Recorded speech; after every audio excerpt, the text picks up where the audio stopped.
There is a new book out, and it's from the guys behind this book, The Big Shift. Darrell Bricker, John Ibbitson. It is called Breaking Point. The new big shifts putting Canada at risk. And some people are saying, well, they got the big shift wrong. Why would we listen to them now? I would argue they did not get the big shift wrong. And we'll talk about that in this conversation. Hi, I'm Brian Lilley, political columnist for the Toronto Sun. Joining me now, Darrell Bricker, John Ibbitson. Darrell is, of course, the CEO of Global Public Affairs for Ipsos. John Ibbitson. John, I don't want to say you're a retired columnist from the Toronto Sun or the Globe and Mail. It makes you sound old. You're a vibrant young man, but you are still a writer, journalist, and author. I'm working harder since I stopped being a staff writer for the Globe and Mail, including for the Globe and Mail, than at any time in my so-called working life. I find that retirement is exhausting. I've heard that from many people, which is why I don't want to retire. Look, your mileage may vary, but let me say this to everyone watching this now. These are two guys who are very interesting, and whether you agree with everything they say or disagree with everything they say, they are worth listening to. Look, a big part of your new book is that Canada has enemies within and enemies without, problems within and problems without. Given that we are recording here on Friday, October 24th, it is less than 24 hours since Donald Trump announced that trade talks are off due to that awful Ontario ad. I have to start there. This is both an internal and an external problem. It's an ad from Ontario trying to soften up Republican support and say, hey, look, Ronald Reagan said tariffs weren't, great for us. We should be working together. And now Donald Trump has used that ad to say, all right, all talks are off. This could change between now and when the video comes out. But we'll start with you, John. Your thoughts on how things played out over the last few hours. Well, it actually fits perfectly with the thesis of Breaking Point. So it's perfectly clear that Donald Trump has placed Canada in a pretty existential state of crisis. He is imposing tariffs on it, which are already having devastating impact on the central Canadian economy. He's trying to convince us that we should just become the 51st state. And every time we try to sit down and have talks, it appears those talks go nowhere. And the real reason that Donald Trump canceled the talks with Canada is not that there was an ad, but the fact that we're just not having any success in our trade negotiations with the United States. So all of those things are a huge crisis for Canada. But in another respect, as we say in the book, Donald Trump is more of a catalyst than anything else. There are big issues, both regionally and demographically, generationally, that face this country that we have been looking at for years and that we've been avoiding taking action on for years. If you'll forgive this outrageous mixing of metaphors, we've kicked the can down the road so long that now all the chickens are coming home to roost. And that is a horribly mixed metaphor. It is indeed, but it's strangely enough, it fits with the thesis of Breaking Point. Oh, so before I go to Darrell, you mentioned the 51st state. Look, I tried to examine that as much as I could. Was it real? Was it not? I spent half an hour sitting in Stephen Bannon's living room in Washington, D.C., talking to him about it and having him explain to me why it was the greatest thing ever. And, looking at all the America First think tanks in the U.S. and trying to figure it out. And at the end, I thought, I'm not sure it's real. I feel that this is more Donald Trump trying to troll Justin Trudeau and then by extension Canada. Do you still think that the 51st state thing is real? I think Donald Trump believes that Canada should play a state closer to vassalage than to full sovereignty. The tariffs are there, and they are going to have a big economic impact on this country. But I think it's pretty clear that he expects all of this region, whether it's Greenland or Central America or Venezuela or Canada, he expects all of these countries to some extent acknowledge the United States as the great imperial power. And to the extent Canada sees itself as a partner working with the United States rather than as a smaller player, bowing to the supremacy of the United States, then we'll be in conflict with him. Uh, Darrell, what are your thoughts on what's happened here? We've seen the elbows up crowd, we've seen the elbows down crowd, we've seen the why don't we just become the 51st state? I see Trump's actions really splintering Canadian public opinion in what I'm getting in social media messages and emails. It varies between those who say, "See, we should have just gone harder at them. We should have all the tariffs on them. We should walk away from them. We should just become the 51st state. We should do whatever the United States wants." It seems like Canadians just don't know how to react to this. Perhaps from your polling, perhaps from your insight of years of doing this, you've got a thought on this. Well, I don't really know who the audience was for those ads. I mean, was the audience Canadians? Maybe. Well, they were running in the US, so I would assume Yeah, I know, but Americans. but knowing that they would be reported back here. I mean, where was it? Republicans? You're trying to affect them. Well, the Republican Party of Ronald Reagan no longer exists. So I don't know. Are advertising to people in graves? I don't know what you're talking about.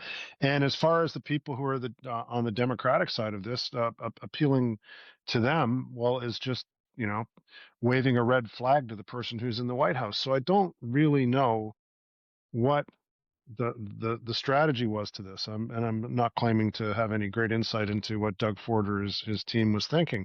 But for me, all of this points out a couple of really significant aspects of the state of Canada today. And by that state, I don't mean the political state, as a state, but the condition of Canada today. Yes. And Donald Trump to me has always been like, well, always, but most recently been like the child in the Grimm's fairy tale, the emperor has no clothes. And by the way, he's not the emperor; he's the child, who basically points out the fact that Canada, you have no clothes. I mean, you can't defend yourself as far as your economic situation is concerned. Most of your trade is with us.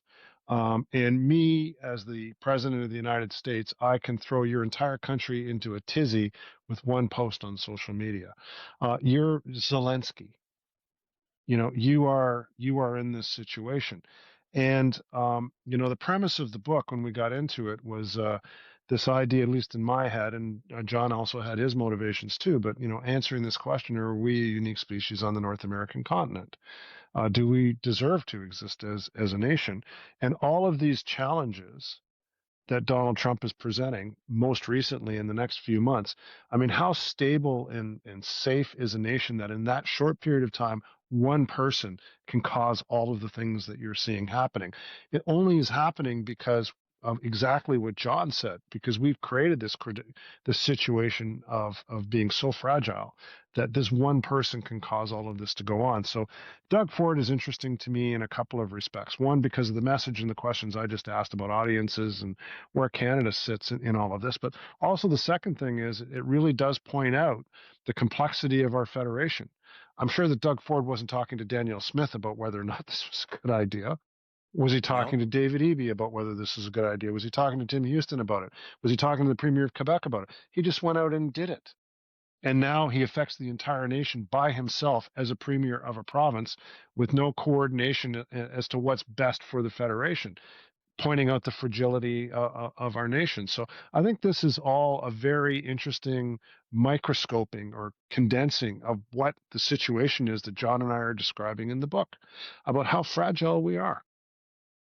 And we really are fragile. I mean, look, a few months ago, people like myself were looking at all of the premiers lining up behind Mark Carney and saying, "Oh, well, seems like we seem to have a bit of unity." I don't know about you, John, but I hadn't seen so much premiers lining up to slap the back of a prime minister in my career covering federal provincial relations, and now uh, you can't find two of them to agree on anything. You've got David Eby fighting with Danielle Smith over pipelines. You've got Doug Ford fighting Wob Canoe over Crown Royal. You've got fights over electric vehicle mandates and electric vehicle tariffs on Chinese EVs versus canola EVs. You've got the Atlantic premiers and Quebec having their own issues.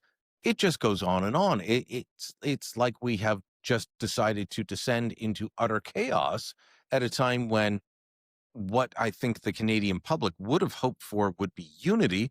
And yet, as much as we can blame the premiers, individually, we're all rooting for our own jurisdiction, our own region. Yeah, and that is again the core of the book, and the reality of the federation in late 2025. We have a Quebec that appears ready to once again elect a separatist government, and they are determined to hold a referendum on separation. But equally, Alberta and Saskatchewan are deeply estranged from Ottawa, and there could be a separation referendum in Alberta around the same time as there is one in Quebec. So rather than having, there are always going to be regional divisions. It's a great big country with a population strung out, along the border with the United States. We're always going to have big regional differences. The problem is we're having increasing regional antagonisms, and those antagonisms are the result, we maintain, of a federal government that has become too intrusive, and is too much in the control of political elites in downtown Ottawa and Toronto and Montreal who don't reflect, not only do they not reflect Western Canada, they don't even reflect necessarily the suburban values of the millions of people living outside those downtowns. So we have that problem, and it is a grave problem. And yeah, we had a few hours where everyone had national unity, but yeah, the talk of an internal free trade seems to have gone nowhere. As you've said, we don't have I any like how agreement you on described that. It was a few hours.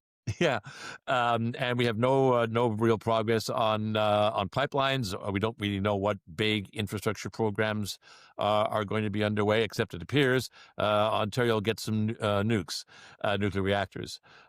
So that's not really going to be very helpful to the people in Western Canada. So these, again, we can also talk about the generational divisions that we think are equally important, but certainly generational divisions are worse than they've been in a very long time. I want to jump on that in a minute, but just sticking with the regional divides, this whole issue, Darrell, between EB saying no pipeline,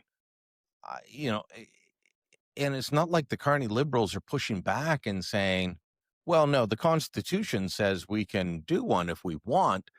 They seem to be saying, well, we kind of gave Quebec a veto, so we kind of got to give BC a veto. Yeah, it's an interesting dilemma. I'm just gonna try and put this into some sort of a context. Churchill never really dealt with his antagonists during the Second World War. What he did very well was he rallied the nation. John A. Macdonald, who drove the foundation of this country, also found a way to do the same thing, to rally people around a common cause. And he did it by nobody getting a full glass, everybody getting a half glass, but them believing that half glass was better than an empty glass in the United States, or even a full glass in the United States. And part of the issue that we have with Mark Carney, and we'll see whether or not he's capable of dealing with this, is there's really been not a lot of substantial effort in doing what John A. Macdonald did, which is to try and rally people from coast to coast around the idea that we need to change in order to be able to meet this challenge. Instead, what we've got is somebody who says it's about negotiating with the guy in the White House, and we've got to deal with that. Yes, to a certain extent that we have to deal with it, but ultimately these are not the Americans' problems. These are our problems, and we have to find a way to bring people together. So it's not about being the smartest guy in the room or being the most experienced negotiator or having, all the talent from the federal government together, sitting at a table, coming up with a clever communication strategy or anything like that. It's legitimately going out and dealing with the various cleavages that we have in this country. John, the most obvious ones are the federal provincial ones, but even in some instances, some city ones as well, combined with the fact that we've got a whole generation in this country that just feels like the Canadian promise isn't working for them. So this is kind of a moment for leadership like that. And one looks at our current prime minister, hoping that he's going to be able to figure this out, but by the way, has really not demonstrated any ability to do that.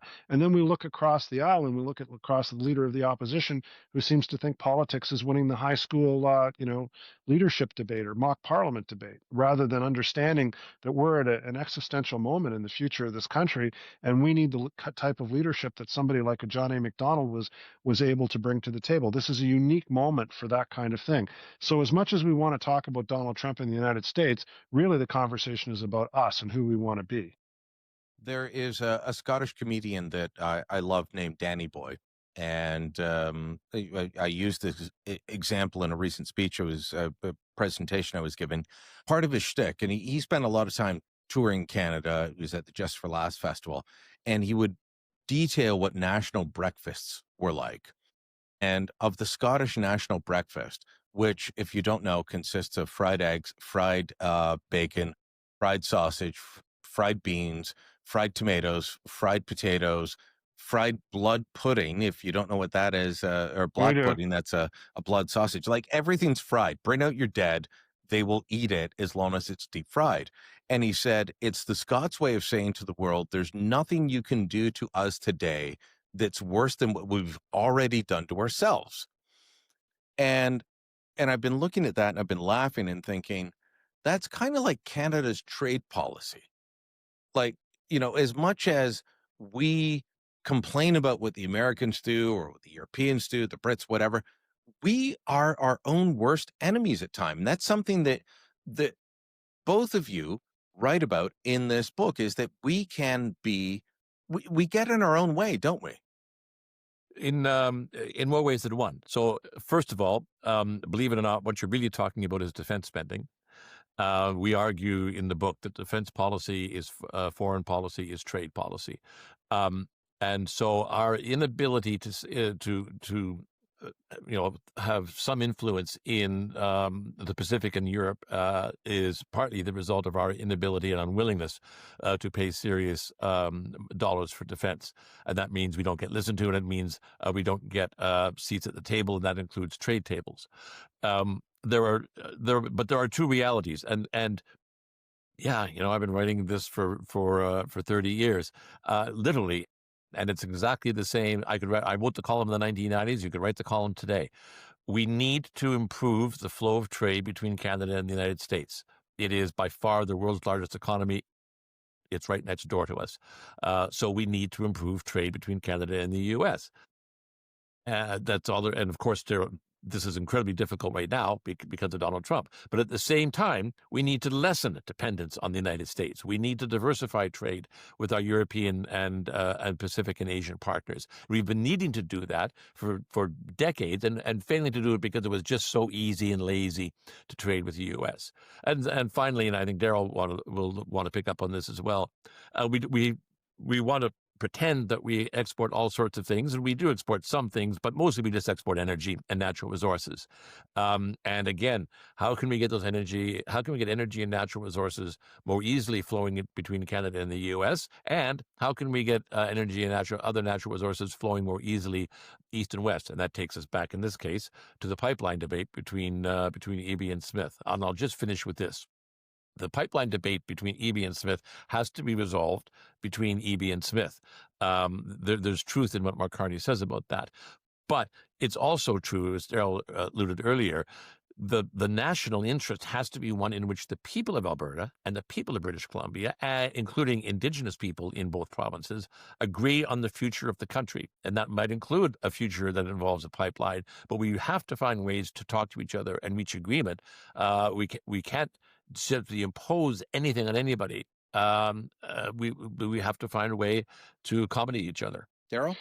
Well, I was going to say that I saw John recently on because I do watch John on a recent panel, political panel, and one of the other members of the panel, after John went through some of the things that he's gone through here, said, Boy, that's so depressing. I think I just want to go back to bed and, pull the covers over my head and hopefully wake up in a couple of days and this is all gone. I think that that's been the Canadian attitude for way, way too long. Far too long. I actually think it's the Canadian attitude today.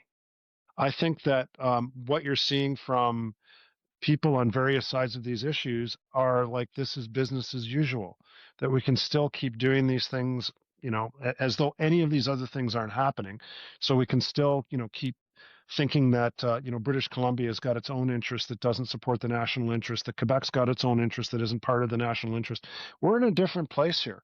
I mean, how difficult would it be for Donald Trump to say, you know what, I don't want a trade deal with with Canada. I'm not really even interested in most of Canada. I just want to do something with Alberta. And you know what? We'll make you an amazing offer. There's a guy who makes amazing offers, and maybe we can negotiate something with you. I've never thought the Alberta sovereignty movement was a serious thing. I don't think anybody really thinks that it wants to be an independent state on the North American continent, like like Texas, but on its own. It's probably could consider something like that. And it's not even that it becomes real. Maybe it does become real, but it's not even that it does. Is that it raises all sorts of other possibilities. It completely dominates the conversation. And all of these other things that we need to do in this country don't get dealt with because we're dealing with these fundamental questions of who we are, what our borders are, what we support, and what is our national interest. And one hopes that the leaders in our major national political parties understand that this is their John A. Macdonald moment, and these are the kinds of things that they have to confront.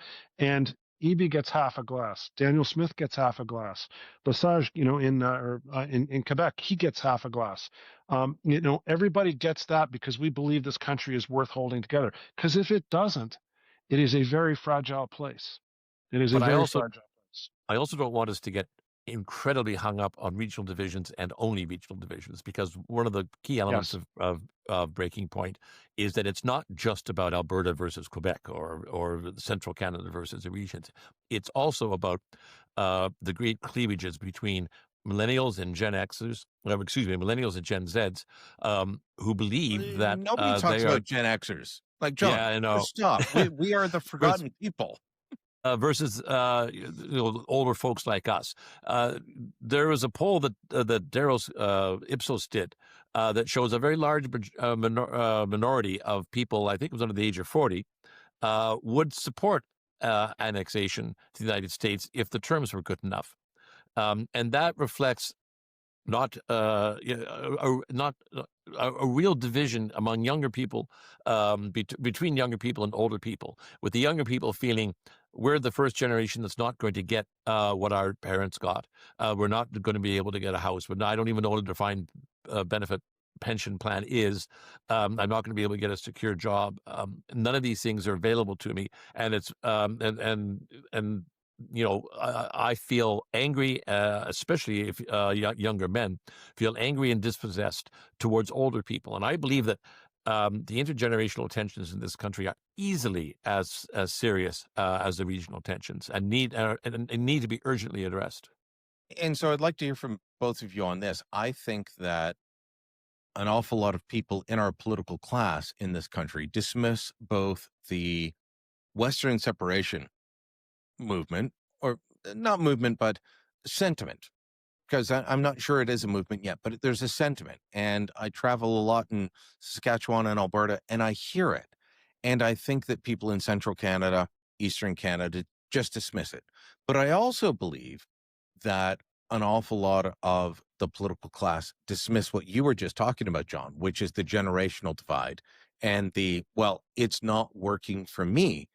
And I am Gen X. We are like the forgotten generation. People even forget to even mention us, that we exist. It's boomers to millennials to Gen Z. Who are these guys in the middle? Nobody knows.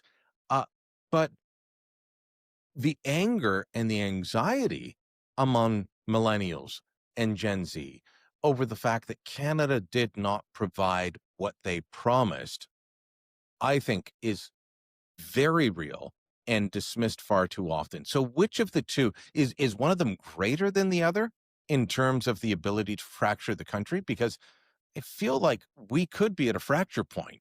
Mark Carney likes to talk about hinge moments. Rupture. I'm worried about fracture and rupture more than hinge. So it's the breaking point is not just horizontal and vertical. It's also three-dimensional, including time. And it's the recognition that both you and John have, and pointing out what you both pointed out, that this idea of the Canadian promise, this idea that one generation improves to the next generation, improves to the next generation, is something that's really lacking credibility for a lot of Canadians right now. And it's something that if Canada can't promise it, maybe another place can promise it. That becomes a bit of makes this wider than just these regional tensions that we've had or that we're currently discussing. But they're all of a piece. They're all about talking about how this country will work and why it's to our advantage to be together as one, and that's across generations, across different identity groups, Indigenous, non-Indigenous Canadians, and people from coast to coast to coast. Why we constitute a unique species on the North American continent, and we're better this way. And that challenge of political leadership is the real question of whether or not we have anybody anywhere in this country who can really stand up and represent that and create the rallying in among our nation, among all generations, regardless of where you come from, whether you're new Canadian or your family has been here for 250 years, or whether you're somebody from the Indigenous community or whatever. That this is something that we want to preserve. And at the moment, it's difficult to see where that's going to come from. John, your thoughts? Yeah, I think we have done a very good job of describing the fragility Problems. of the country. But the book also talks about solutions to these problems, because there are solutions to these problems, and we need to embrace them. Um, One is getting getting the federal government out of Ottawa. We argue that entire departments should be moved west, so that people living in Alberta and Saskatchewan see the federal government in their own environment, in their own communities, and we break the power of the Laurentian elites to decide what the quote unquote national interest is. We talk about market-based solutions in housing. We talk about getting the immigration system back under control, increasing defense, increasing emphasis on trade policy, increasing emphasis on the Council of the Federation, where the provinces meet and talk, and perhaps getting Ottawa involved in the Council of the Federations to try to achieve consensual agreement on where we are going forward. Talking about ways in which we can reform education to make it more practical, pragmatic, apprentice-based, rather than purely, humanist elite-based. These are all things that we can do, including changes to the way we handle the CBC and the news media.